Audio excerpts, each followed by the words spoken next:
Wallpaper வந்து Mia Khalifa photo வந்து வால்பேப்பராக வச்சாச்சு. இவன் ஃபோட்டோ எதுக்கு வச்சேன் அப்படின்னு சொல்லிட்டு ஒரு தரமாக நகர விடலாம் அப்படின்னு இருக்கேன். சரி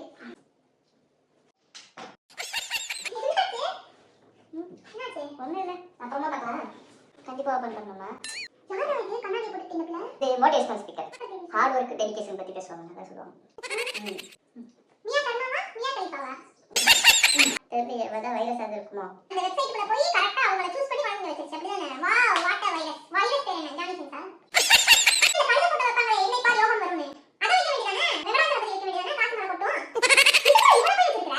நான் இப்படி ஏன் வச்சியே? உண்மையா நான் வைக்கல. ரீசன்ட்டாவா இருக்கு. ஏய் லூஸ் மாதிரி பேசாத. நான் வைக்கலன்னு சொல்றதுக்கே தெரியும். லேப்டாப் நான் வந்து இப்படி தொட்டா அப்படி ஃபீல் கீழ போடாத அப்படிங்க. இன்னைக்கு வந்து அப்படியே டபக்குன்னு விடுற. பொறுமையா நடந்துக்கணும் நானே. இங்க பாரு, இதுதான் வந்து இந்த இன்டர்நேஷனல் சூப்பர் ஸ்டார். இவங்க பேர் வந்து மியா கலிஃபா அப்படி சொல்லிக்க வேண்டியதானே? இப்ப மாத்திட்ட. அப்ப இருந்துச்சு, அதுக்கு என்ன பண்ணலாம்? அது எங்க நான் போன்ல வந்து வால்பேப்பர்ல ஜானிசன் ஸ்பீக்கரா? இப்ப அதுல